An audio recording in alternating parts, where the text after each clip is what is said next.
Hey there, everybody. I am logging in a little extra early today because YouTube changed the back end of the um, interface. So I wanted to make sure everything was actually rocking and rolling and doing what it was supposed to do, which is questionable.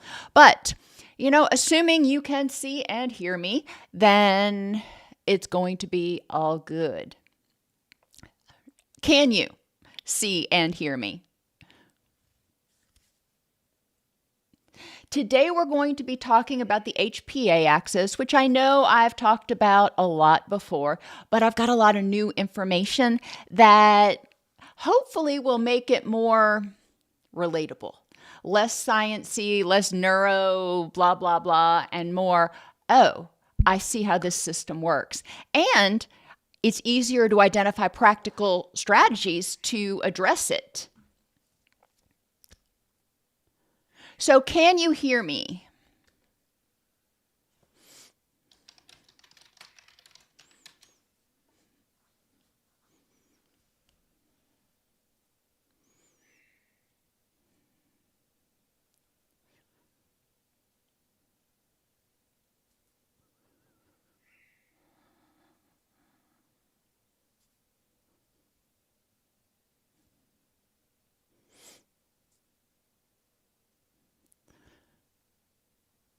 Well, the back end sort of started kicking in now.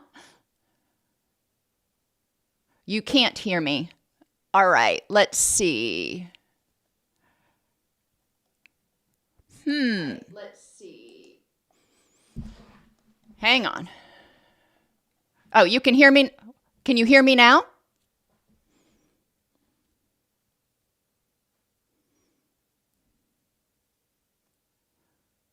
Okay. So everybody can hear me now. I know there's a delay between when I say something and when you hear something, so I want to make sure. Okay, awesome. Score. It always stresses me out a little bit when there are major changes to the back end of something on YouTube. Anyhow, hello, Jason. Always good to see you. Hello, Darlene. Wonderful to see you back. Same for Sean Sims and Kayla Shea. Welcome, Ovia. Alrighty, we have about 3 more minutes before we get started. So if you have any questions about the HPA axis that are just, burning in the back of your brain, let me know. I'm not sure how much you heard of what I was pontificating about, but I have some information and some slides in today's presentation that will hopefully make the HPA axis a little bit more relatable. So you can start understanding how people develop sympathetic dominance and HPA axis dysregulation, how that contributes to emotional dysregulation, and strategies that we can use to help people quiet the noise and feel safer and more empowered.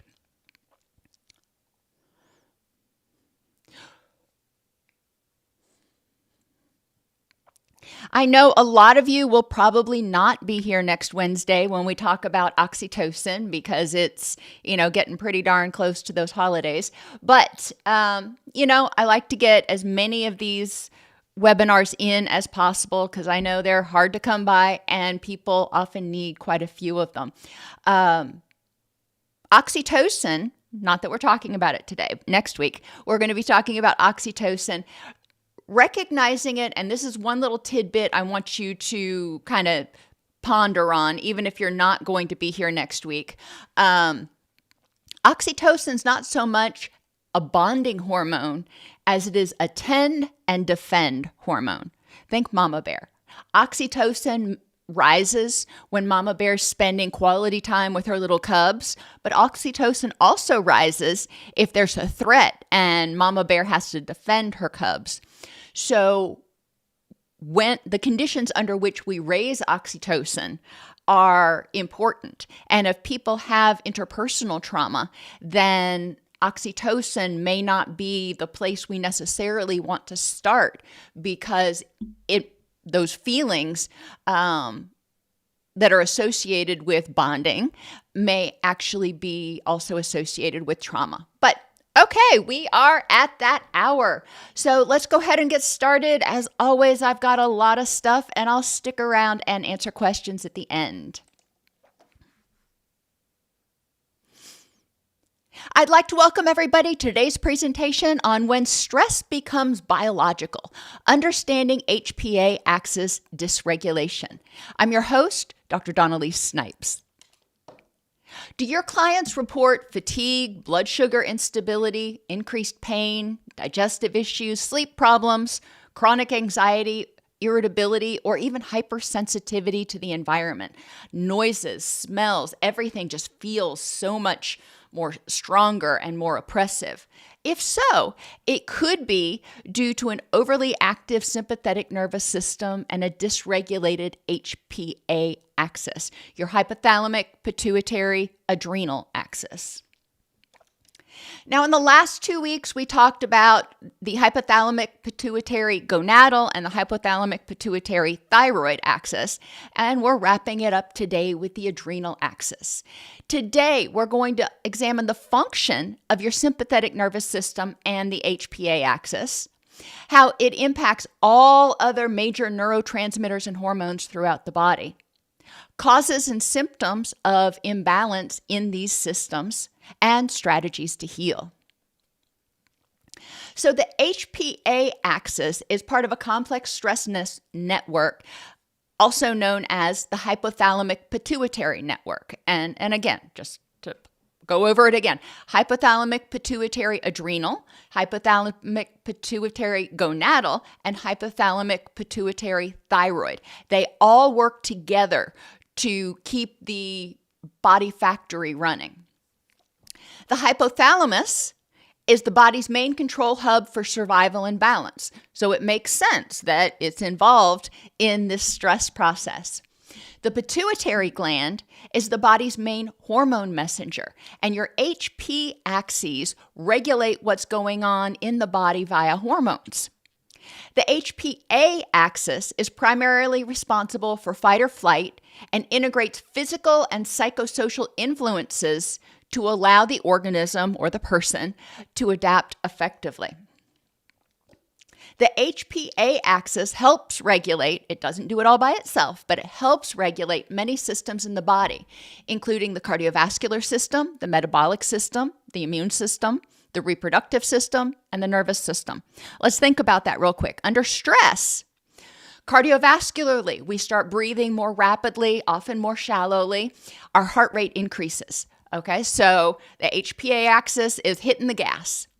Metabolically, in order to do this, we need energy. So it triggers the release of blood glucose. Okay. Immune system. It also triggers the release of cortisol, which is a steroid, which actually suppresses inflammation and immunity in order to allow the body to focus on fighting or fleeing, not repairing and recalibrating. The reproductive system, when we're under stress, guess what? Probably not the best time to reproduce. And the nervous system, and that involves how our signaling is happening and everything. So the HPA axis helps regulate our survival through coordinating all of these systems. The HPA axis prioritizes survival by mobilizing energy. In the immediate terms, we're talking glucose. In the long term, we're going to be talking about fatty acids. But in any event, its job is to make sure there's a steady flow of energy going out to those tissues and everything in order to fight or flee. Controlling inflammation. So we're not using a lot of energy trying to repair something that's broke until we get into a safe place. And you can see where this can go wrong if people don't ever feel like they're safe. Suppressing reproductive signaling and adjusting thyroid signaling. Now, we talked about that some under the HPT axis video. When stress is chronic, the body recognizes, hey, there's a threat out there we can't seem to escape, so we need to conserve energy. And it will actually start developing something called RT3, which breaks down the thyroid hormone and can lead to something called non-thyroidal illness syndrome.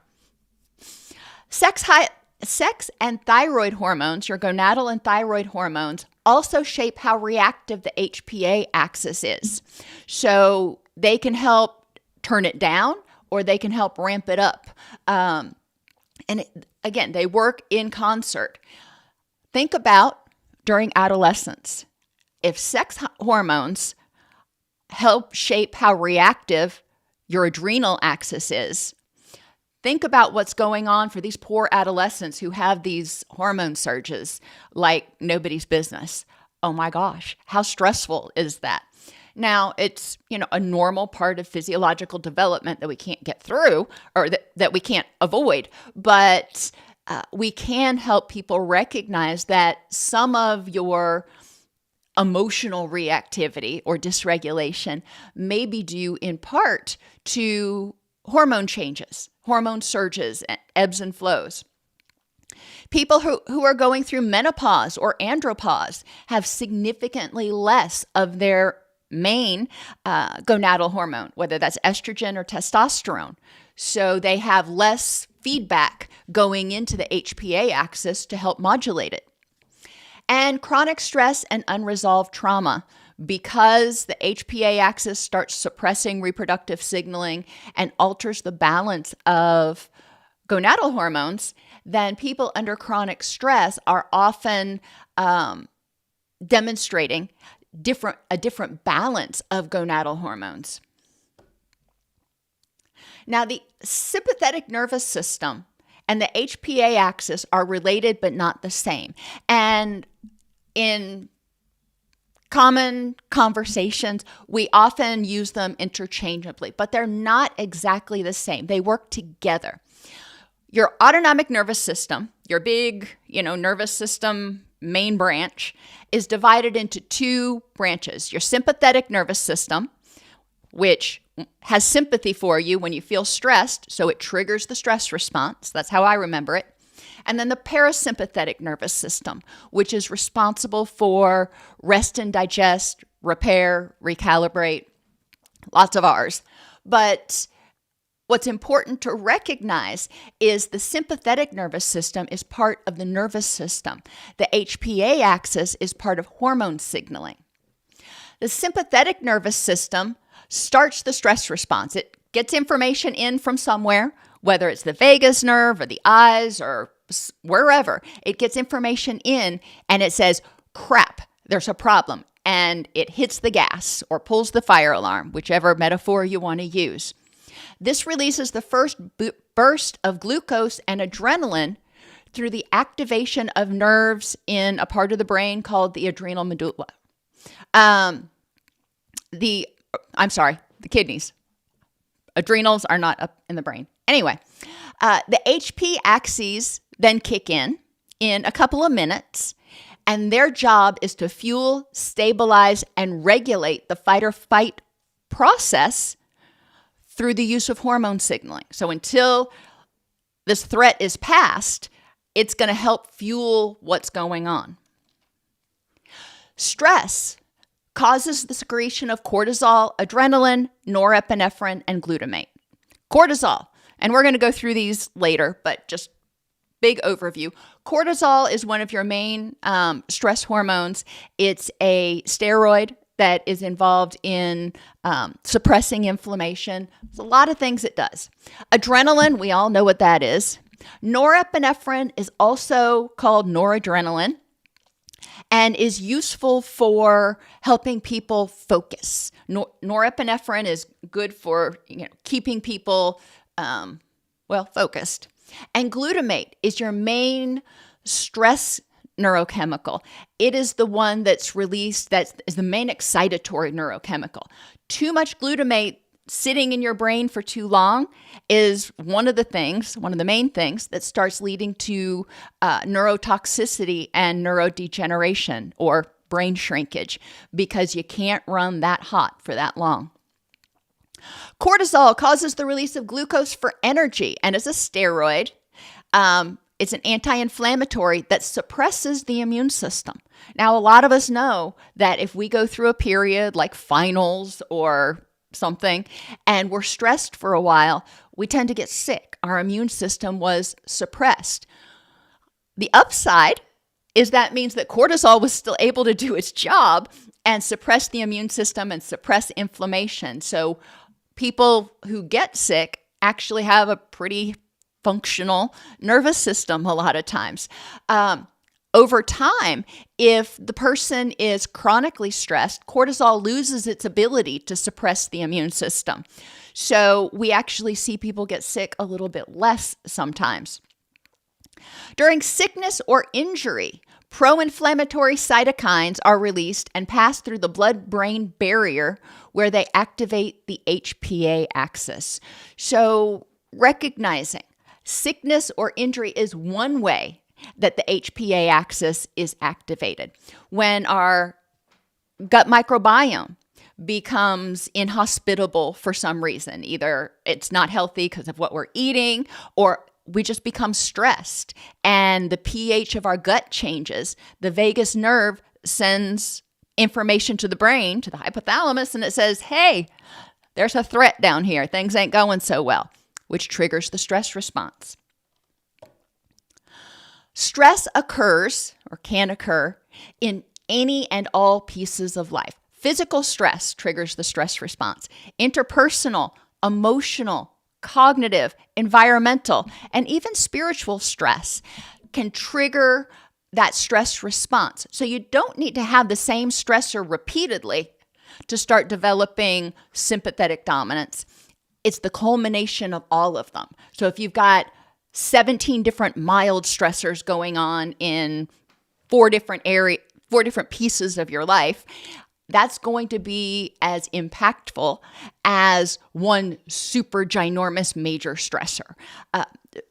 Therefore, we don't want to minimize all of the sources of unnecessary or avoidable stress and how that adds stress to our stress bucket. And in other courses, we've talked about how if you think about our stress tolerance like a bucket, every time you get stressed, you're adding fluid, water to the bucket.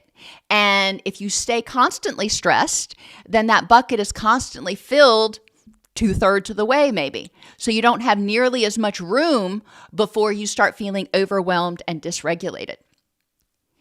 Like alcohol leads to the development of tolerance, overexposure of our receptors to any substance, including hormones and neurotransmitters, will lead to changes in the system, including tolerance and resistance.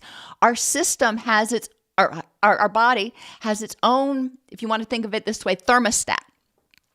And we're only supposed to have so much dopamine at any one time, or so much norepinephrine, or so much whatever. And if we start consistently having too much, then the body's going to say, yeah, I just can't get that excited or that stressed out every time that happens. So then we'll start developing resistance. Now, dopamine and endorphins are generally what we see, for example, in addiction. When people use, it triggers a whole bunch of stuff, but it also triggers the release of dopamine and endorphins.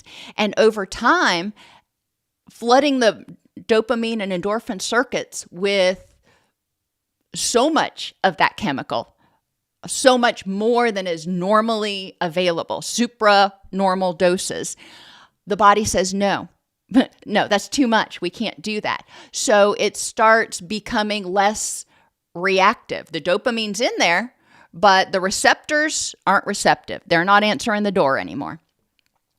Insulin. We talk about insulin resistance a lot. This is true in people who are chronically stressed, in people who are pre-diabetic, etc. When we have stress, our body releases blood sugar. In order for the muscles to be able to use the blood sugar, our body releases insulin. Well, over time, if the cells and the tissues are getting bombarded with insulin too much, too often, again, those receptors start becoming unreceptive. So we start seeing more blood sugar just circulating around in the blood and not able to do its job, which is what we start to see in insulin resistance, prediabetes, and diabetes. And cortisol is the same way, as I mentioned earlier. Too much cortisol for too long, the body is going to say, yeah, nope, you're overwhelming me. We got to back off on that a little bit. So the receptors become less sensitive, and it takes a whole lot more cortisol to get the receptors to wake up and do their job. As I mentioned earlier, a lot of times we throw around the term sympathetic dominance and HPA axis dysregulation, kind of like they're the same thing. We also talk about hypervigilance almost like the same thing, and they're not. They're similar, but they're not the same thing. So let's look at how chronic stress can lead to a state of chronic hypervigilance and sympathetic dominance. Each time something stressful happens, your brain sends out alarm chemicals. Senses sharpen, and the body prepares for action. Okay, great system. When there's a problem, I want to jump into action. When the threat is past, when the system's working normally, when the threat is past, the parasympathetic nervous system kicks in and basically hits the brakes. You let off the gas and you press on the brakes. That's the way it's supposed to happen. But if the alarm keeps going off, the brain assumes the threat must still be there, and it just keeps its foot on the gas. You may be trying to push the brake, but it ain't doing any good because you're still pedal to the metal floor in the gas. The amygdala's job, now the amygdala is in the brain, is to look for danger and act fast. When it's repeatedly activated, it fires faster and it responds to smaller and smaller cues. So what used to be, used to take a big thing that's very obviously a threat, eventually it may not be much of anything at all to trigger that threat response because somebody is so tense, so hypervigilant. They're so stressed all the time, and their stress bucket is completely full. The amygdala may start reacting before conscious thought. It becomes part of our default mode network or our autopilot. I smell this, I see this, I go this place. It stresses me out. I don't even think about it. It's just as soon as I get there, experience it, or even think about going to that place or seeing that thing, my stress response kicks off. How many of our clients have that experience where thinking about a spider, OMG, or thinking about going to visit their parents over the holidays just triggers that stress response. They don't even have to be there. It's like, oh, I know what's going to happen. This isn't a flaw. It's a survival mechanism, and we want people to recognize that. The fact that their nervous system is hair trigger, and the fact that they may react before conscious thought, that's their body saying, there's just so much stimulation coming in. There's not time to think about it. If I want to defend you, I've just got to protect you. Okay, it's a survival mechanism. It can be altered. It can be unlearned, if you will. But this is what we start seeing with a lot of people who come into our office who are depressed, who have trauma histories, who have anxiety. They've experienced this situation, so they are either constantly on edge and feeling anxious and irritable all the time, and or they're depressed because they're just so freaking exhausted and their receptors have become so tolerant, so unresponsive to everything because they've been bombarded so long for so many years that the person just feels flat and apathetic and With repeated stress, excitatory signals, so our threat signals, get louder, if you will. It's like they're yelling, hey, pay attention, there's a problem. And the inhibitory signals weaken. The person in the background going, you know what? There's not really a problem. It's okay. That's something that happened 10 years ago. It's not happening now. So all of those inhibitory signals, they're whispering while the stress signals are screaming. The sympathetic nervous system becomes more easily triggered. So it's sitting there and it's already primed. And as soon as one of those, the amygdala senses a threat, the sympathetic nervous system kicks into action. The brain becomes noisier. More signals get interpreted as important and fewer signals get filtered out, which leads people to start feeling overwhelmed. Because if you're somewhere, maybe at a dog park, and you've got all these dogs running around and there's all kinds of noise, and there's somebody saying, that's a dangerous dog, that's a dangerous dog, that's a dangerous dog. And then there's somebody else saying, oh, these dogs over here, they're fine. You're not hearing that. So when you see those dogs, they trigger the threat response too, because you're not hearing this part is safe and this part is dangerous, or this is safe right now. Back then, when this happened before, you weren't safe. You were different. The situation was different. Neutral inputs for a lot of our clients start to feel threatening. It's like, if I can't assign, yes, it's definitely safe, or it's definitely a threat, if I don't know, then it's going to go in the threat bucket. And so the person starts feeling anxious, feeling unsafe, and feeling more disempowered the more this goes on. And you say, well, why don't you just rationalize what's going on? Use that thinking brain of yours. It's not that easy. The prefrontal cortex, or the thinking brain, needs time to act, which, if the amygdala isn't even thinking anymore, it's just jumping into action. The prefrontal cortex doesn't have time to say, hey, wait. Before you do something, let's think about this. Okay, so that's not happening. The brain needs glucose.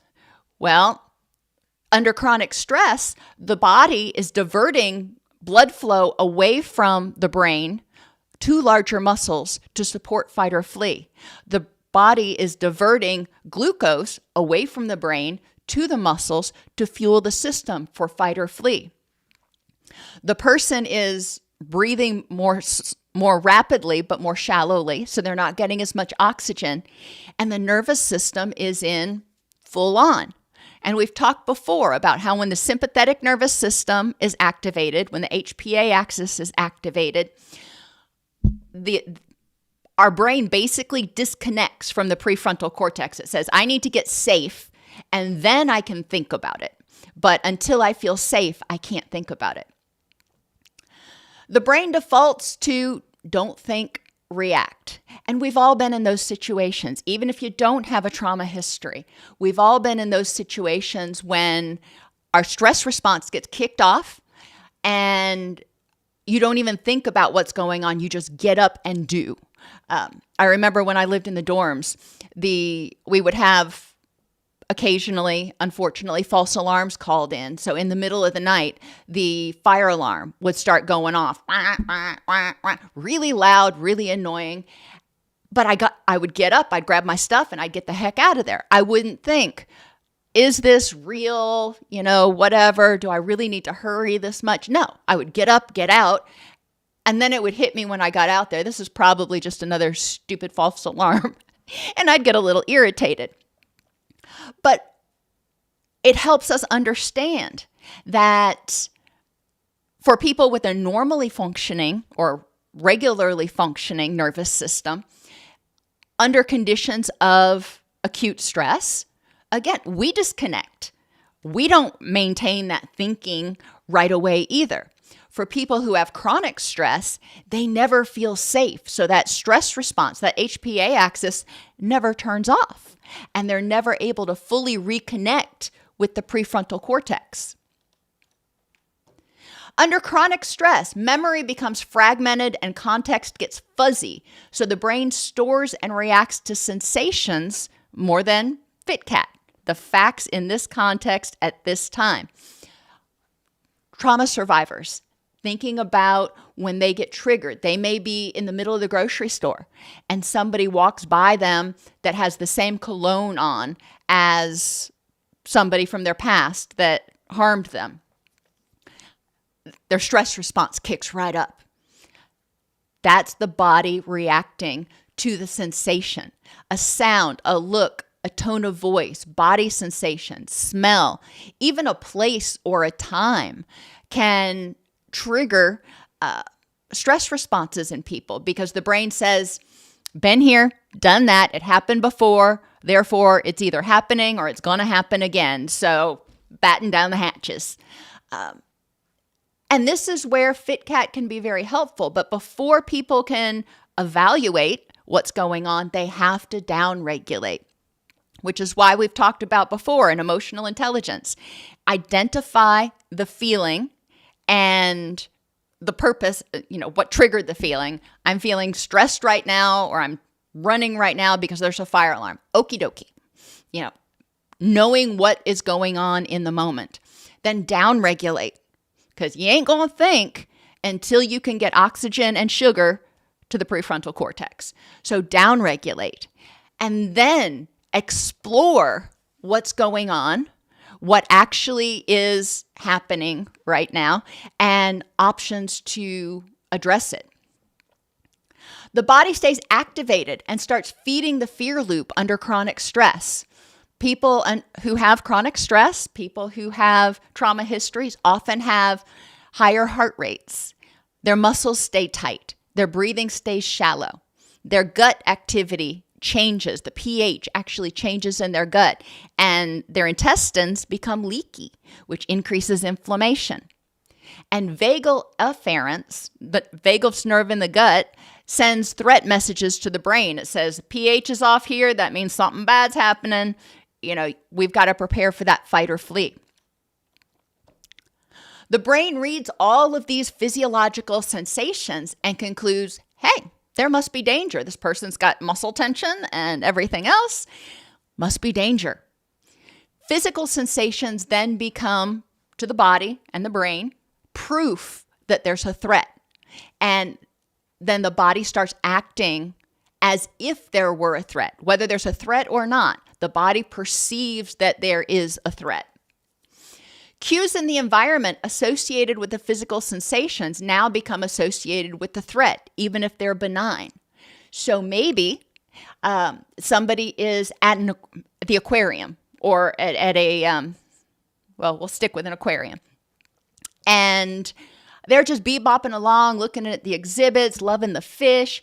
And then that person with that cologne walks by. And it's like, oh crap, is this happening again? And the body says, this is happening again, not is it happening again. And the person's sympathetic nervous system triggers, glucose is activated, the HPA axis is activated.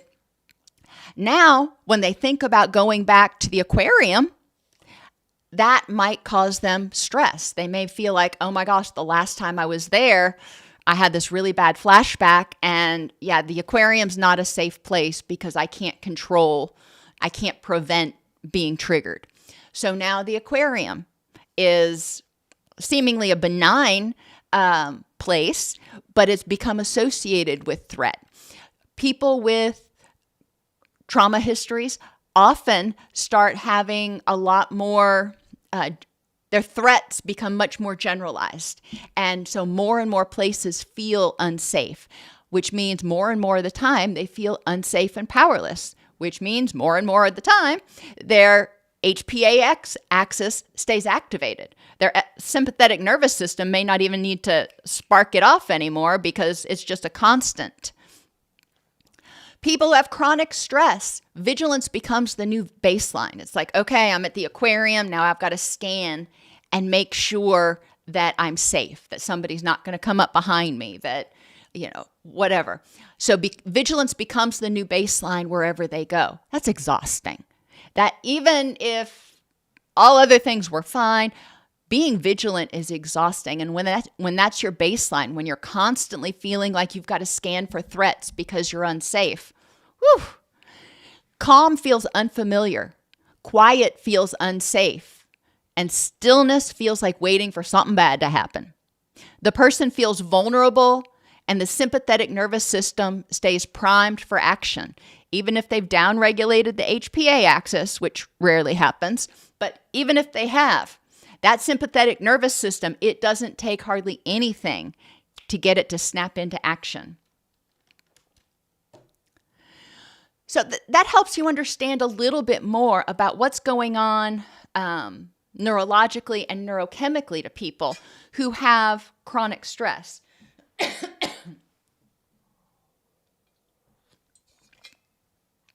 Now let's take this a step further and look at what's going on under the hood besides just the HPA axis. We mentioned cortisol earlier, and cortisol is your main stress hormone in terms of, that we have cortisol that spikes in the morning, gives us energy to get out of bed and things like that, and it's supposed to decline throughout the day. Glutamate is our main excitatory hormone. It's our main energy-producing hormone, neurotransmitter, if you will. But cortisol is your main stress hormone. It peaks in the morning and gradually declines during the day. It helps regulate circadian rhythms. When cortisol's high, melatonin's going to be low. When cortisol's low, melatonin can start to come up. It helps control blood sugar. It regulates metabolism, helps reduce inflammation when the body is responding to it. It helps with memory formation. When we're less inflamed, when we've got less neuroinflammation, everything appears working better, and we actually can form memories more easily. It helps control salt and fluid balance and control blood pressure. So those are all just the cortisol part. Adrenaline, and I do want to highlight again that when cortisol is high, certain neurotransmitters like serotonin and melatonin hormone may be lower. High cortisol also impacts our gonadal hormones. We remember from the past 2 classes that when our thyroid hormones, our gonadal hormones, when any of these chemicals are out of balance, it also affects the availability of neurotransmitters and mood and impacts mood. Adrenaline, we all are familiar with it as a stimulant. It triggers the fight or flight reaction and increases blood pressure, respiration, and blood sugar. It says, give me the energy, give me the power, let me go. Thyroxine, which is your thyroid hormone, helps regulate metabolism and increases during normal activation of the HPA axis. That's what we want. When there's a normal reaction, we want to increase our energy output to help us get safe. It is inversely related to cortisol under conditions of chronic or extreme stress because automatic braking is applied through the creation of RT3. So if cortisol stays high for long enough, then instead of promoting the production, release of T4 and creation of T3, the body starts releasing T4 and creating RT3, which is reverse T3, which is a braking mechanism for metabolism. It says, no, we're in conservation mode right now. There's just no point in spending energy on this anymore. Melatonin, it's our sleep hormone, created from serotonin and is inversely related to cortisol. Stress, cortisol stays high, serotonin, melatonin going to be lower. It is anti-inflammatory and antioxidant. We know that inflammation, whether it's, we broke our arm and we've got acute inflammation right here, or systemic inflammation from chronic stress or autoimmune issues or whatever, inflammation is a stressor. And when people have inflammation, that stress response is going to stay on at least a little bit. Melatonin also assists with sleep promotion and, again, inversely related to cortisol. Estrogen and progesterone. Remember I said under stress, the body quits signaling for reproduction because, hey, it's not safe to bring a little child or infant into the world, if you will. Chronic stress reduces estrogen and progesterone, resulting in loss of periods or amenorrhea in women, and possibly postpartum depression and autoimmune issues. Now, it's interesting to note that progesterone tends to have some anti-anxiety properties and tends to activate GABA neurons. So when cortisol is reducing progesterone, we got a problem. Estrogen is anti-inflammatory and neuroprotective. If cortisol is reducing estrogen enough, then we're going to have more inflammation and more neuroinflammation. Estradiol, which is one type of estrogen, can trigger the stress response when it is not in balance. We need too little, people tend to feel depressed. Too much, people tend to feel anxious. But there's a lot more. That's overly simplified. Estradiol and estrogen receptors are throughout the body.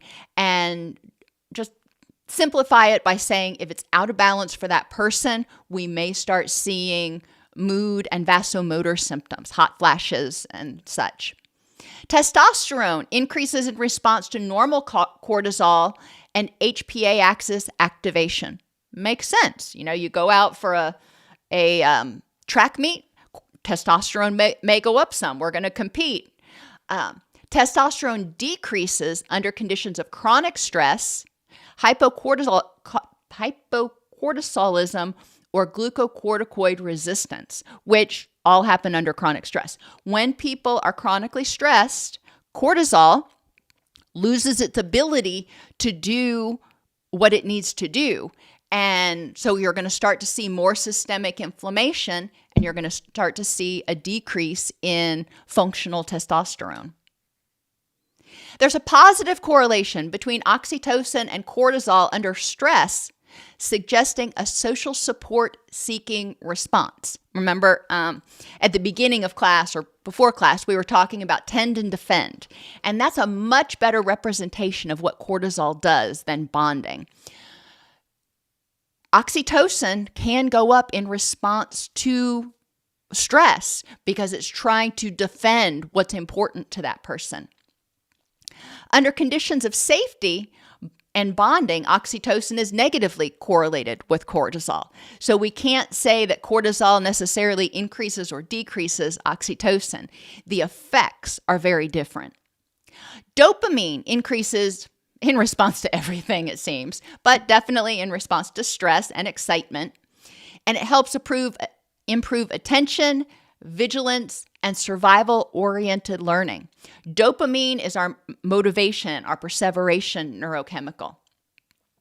Chronic stress can lead to dopaminergic dysfunction or apathy. Again, chronic stress keeps dopamine levels too high for too long. The receptors become less receptive. They become less sensitive to being stimulated by dopamine, so the person has a harder time getting motivated. Acetylcholine is positively correlated with HPA axis activation, depression, and pain. As acetylcholine goes up, serotonin generally goes down. When serotonin goes down, our pain threshold also goes down. We feel more pain. We actually feel it. It's not just in our head. Our nerves are more sensitive. Recognizing, again, how the HPA axis is impacting all of these. Now, what do we talk about in terms of mood? We talk about dopamine in terms of motivation, norepinephrine in terms of depression and anxiety and attention. We talk about serotonin a lot in terms of depression and, to a certain extent, anxiety. When stress is high, these neurotransmitters are going to be impacted. And depending on how long the stress lasts and how intense it is, how much it's altering the levels of those neurochemicals, we may see significant mood symptoms. Norepinephrine is needed to synthesize and release melatonin by the pineal gland. When cortisol levels are high, this process doesn't take place. So yes, melatonin is made from, if you will, serotonin, but it needs norepinephrine in the process to help break it down. Glutamate and GABA. Glutamate is broken down to make GABA. So it's kind of interesting how some of these hormones and neurotransmitters serve multiple functions, but I digress. HPA axis activation increases glutamate, our stress hormone, our excitatory hormone, and reduces GABA. GABA is our natural calming hormone. That's really not generally what we want to see. Persistent levels of glutamate, as I mentioned earlier, are neurotoxic. If you're constantly flooding your brain circuits, your prefrontal cortex and your hypothalamus with glutamate, you're going to start to see shrinkage. Literal shrinkage in the density of that tissue and the size of the brain. Serotonin balance is also altered in response to the HPA axis. In other courses a couple of years ago, we've talked about how serotonin has multiple different types of receptors. Under chronic stress, 5-HT1A goes down and 5-HT2A goes up, which contributes to altered mood under conditions of chronic stress. As I mentioned earlier, serotonin is necessary in order to make melatonin when it's time for bed, and high levels of cortisol will prevent the release and construction, maybe, of melatonin. When we don't get enough sleep, the body perceives that as, guess what? A stressor. So when people are sleep deprived, their HPA axis is going to be more active. Their sympathetic nervous system will trigger that HPA axis and say, oh, it's going to be a bad day today because we didn't get enough sleep last night. And recognizing that is really important. In terms of healing the system, targeting the sympathetic nervous system and parasympathetic nervous system balance often calms the entire stress system because chronic stress and subsequent inflammation are often an autonomic nervous system problem. So the brake is not working or not working very well, and the accelerator, oh boy, you just press on it a little bit and you go 0 to 250. Well, maybe 0 to 60, but whatever. So in a lot of the people that we're working with, through repetition and exposure to chronic stress, the sympathetic nervous system has gotten to the point where it takes virtually nothing to turn it on. If you want to think about it, that accelerator is just really, really loose. You just press on it just a little bit and you're taken off. The parasympathetic nervous system is under-recruited or underpowered. So think about that as the brake. When you try to press the brake, it doesn't do anything, or it does very little, so that the vehicle, if we're using this metaphor, continues to move. And what we're trying to do is slow it down and get it to stop.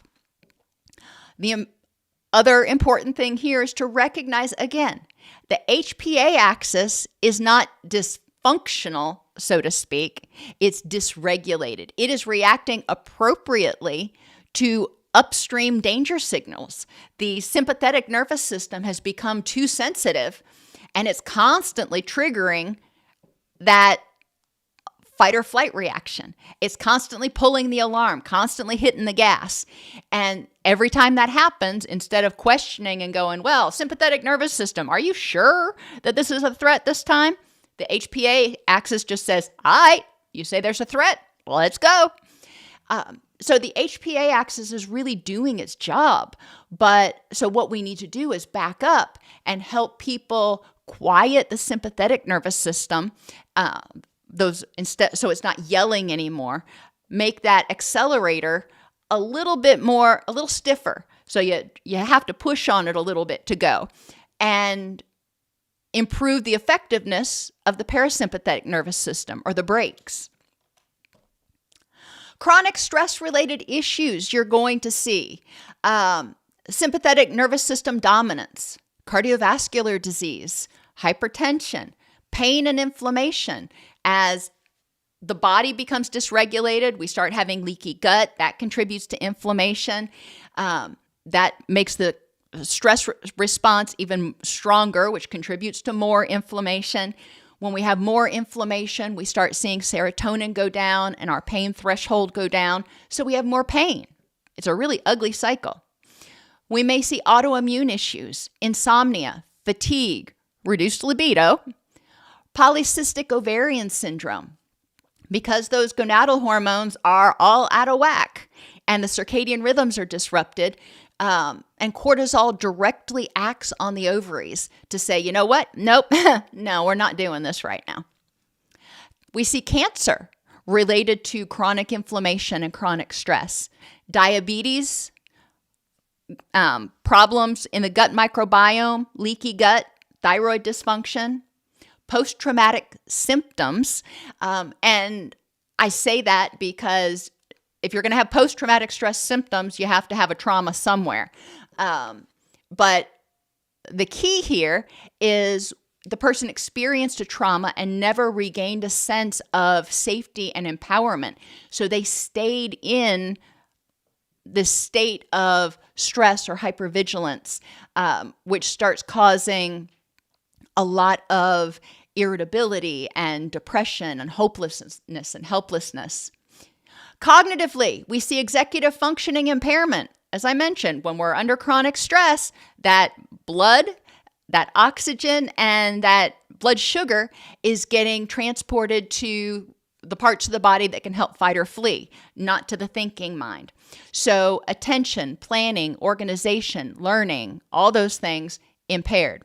High levels of glutamate are actually associated with altered formation of memories, which, you could argue is adaptive in some ways, because when you're experiencing an extreme trauma, some of that stuff you don't want to remember.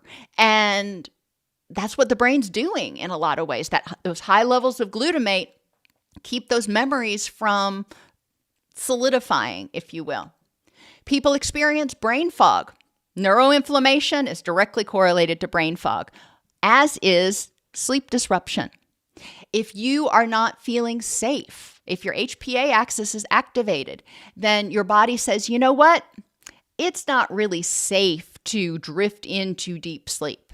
I need to stay ready to jump up and respond. And that can be exhausting. I remember when my son came home from the hospital, he was a micropreemie. And first few weeks, I didn't sleep well at all. Every time he would grunt, every time he would move a little bit in his bassinet, every time something would happen, I'd be up checking to make sure he was still breathing.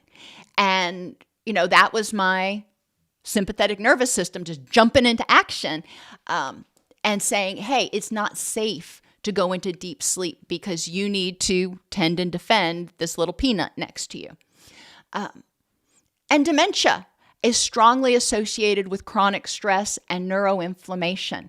We also see dementia-like symptoms, cognitive slowing, associated with brain fog as a result of all this other stuff.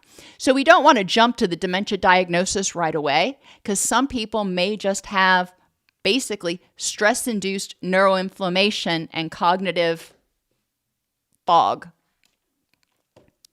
Sources of the stress, as I mentioned before, can come from any of the pieces of life. Nutrition, if it's inadequate or inflammatory, it's going to add stress. Sleep, inadequate, or if somebody's got sleep apnea, not only will it be inadequate, but it's also every time they quit breathing, it triggers the stress response. Health, if their health is crap, the body recognizes, hey, this factory ain't working so good, that's a stressor. If they're in pain, yeah, that's stressful. Addiction and alcohol use, you're flooding the body with toxins, yeah, it's perceived as a stressor. If your circadian rhythms get out of alignment, remember every single cell in your body has a circadian clock. And if your circadian rhythms get out of whack, then none of the workers know when to show up to work and everything starts to go haywire. And hormone imbalances, because we need to have a certain amount of estrogen and testosterone and T4 and T3. When those get out of balance, then if you think about it like a factory, the manager on the floor says, this is stressful. We can't do our job effectively because we don't have enough of every single component. Interpersonally, things like insecure attachment, low self-esteem, lack of support, interpersonal trauma, Poor relationship skills and poor communication skills can all increase stress. These can all be targets of stress mitigation and people's recovery plan. Some things they're more willing to work on than others. I've had a lot of people, when you start talking about improving their self-esteem, they're like, oh, that's hokum. I'm not doing that. Okay, you're not interested in starting on that right now? That's fine. Let's look at some of these other things like sleep and nutrition and improving any relationships that you do have, or at least understanding your attachment style and maybe starting to heal that, developing secure self-attachment. Emotionally, all of our dysphoric emotions are going to be associated with stress, anxiety, anger, resentment, guilt, jealousy, which, by the way, anger, resentment, guilt, and jealousy are all different forms of anger. But grief, denial, anger, depression, acceptance. So grief hits both anger and depression. And then, of course, depression is a stressor. When we feel hopeless and helpless, even though we may not be revved, we feel vulnerable. We feel defeated. We feel powerless, and that's a stressor. Cognitively, cognitive distortions like mind reading, all or nothing thinking, personalization, yada, yada, yada. Well, they identified those in CBT for a reason, because they add stress. Threat perception. When we feel unsafe, we are more likely to scan and notice threats and not notice the safety things. And I've used the analogy before of walking through the woods and all of a sudden a cottonmouth slithers in front of you and you jump back and you're like, oh crap, that's not good. It takes a minute before you calm back down, before you get rebalanced or down-regulate. And during that time, you are much more sensitive to sounds of rustling in the leaves off to either side of the path, wondering if another snake is going to come out. It's the same thing for people with trauma histories. They're almost always scanning and listening for that rustling in the leaves, so to speak. Environmentally, people with neurological differences, if they're on the autism spectrum, if they've got schizophrenia, ADHD, or even people who are older, may react differently to smells, sounds, sights, even light levels. It may be hypo-stimulating or hyper-stimulating. Where to start? And I have these in different colors because if I'm working with people, this is kind of how I break it down week by week. The brown is the first week, purple is the second, etc. So the first week, we do our assessment, blah, they come back. I educate them about the mind-body connection and how a nervous system that is hypersensitive or hyperreactive can be contributing to what's going on and how it got that way. Not saying that they're overreacting, saying that their nervous system, because it has felt like it needed to be on guard for so long in order to keep them safe, it is just, very, very high strung, if you will. And that one of the things we need to do is start helping the nervous system learn how to downregulate and recognize when they are safe in the present context. So I do a very brief and common term overview of the stress response and help them understand how, in general, stress alters all of their hormones and is going to impact their thinking. It's going to impact their patience. All of that stuff. So what they've got going on is something physiological. We'll help them define their rich and meaningful life. That's usually an at-home assignment. What people, things, and experiences are important to them, and this gives them a baseline. So every morning they can get up and they can say, okay, how am I going to use my energy to nurture the things that are people and experiences that are important in my rich and meaningful life.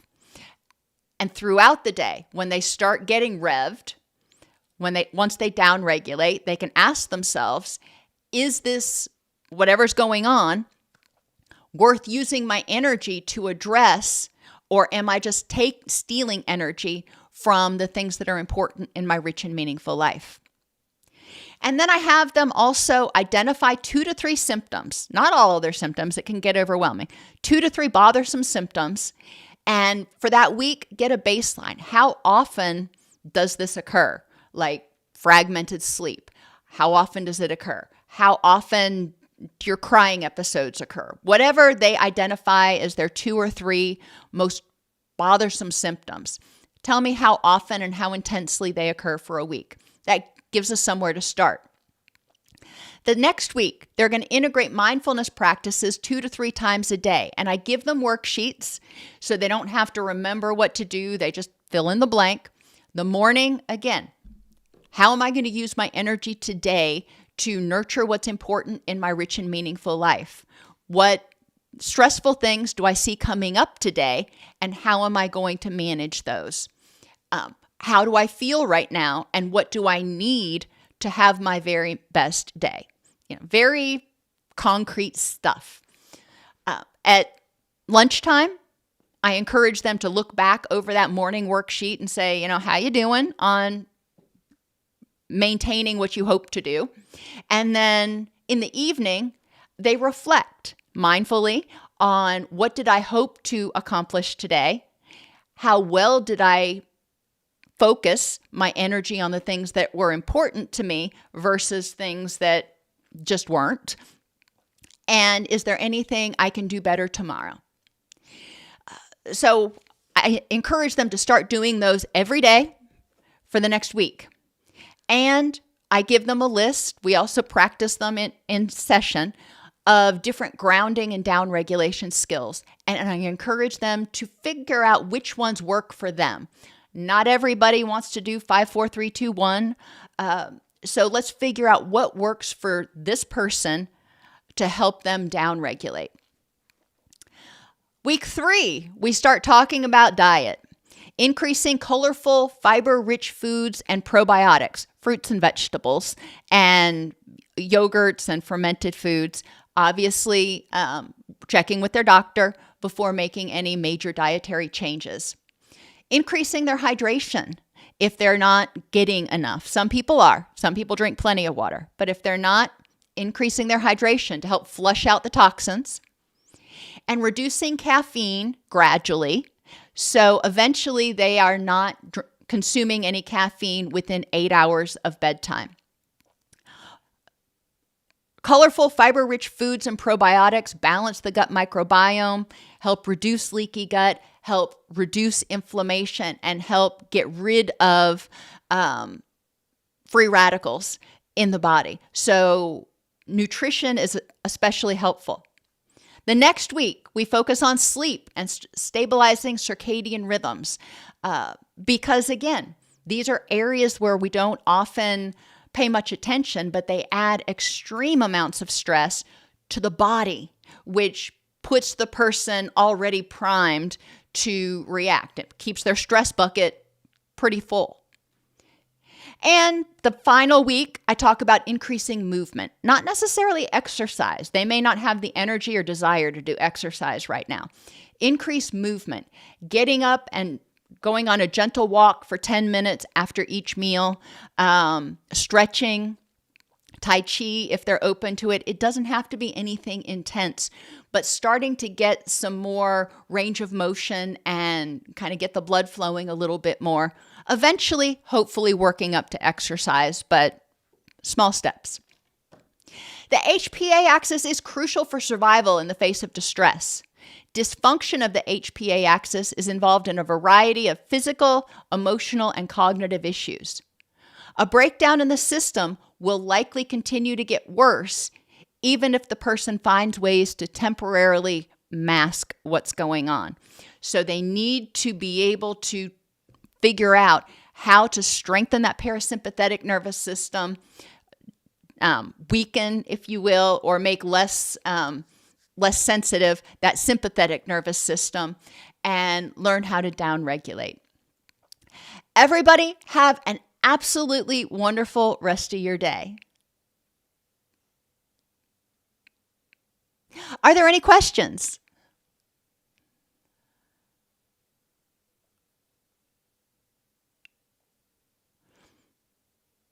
Bruce Banner, you're right. Being in nature is very, very helpful, especially during the spring and summer, some during the fall. During the winter, when a lot of it's dead, there aren't as many terpenes and VOCs and other things associated with calming, but it's still beneficial, especially if you're hearing the birds and hearing the air. They've found that even in those situations when it's kind of dreary outside, it can help improve stress response.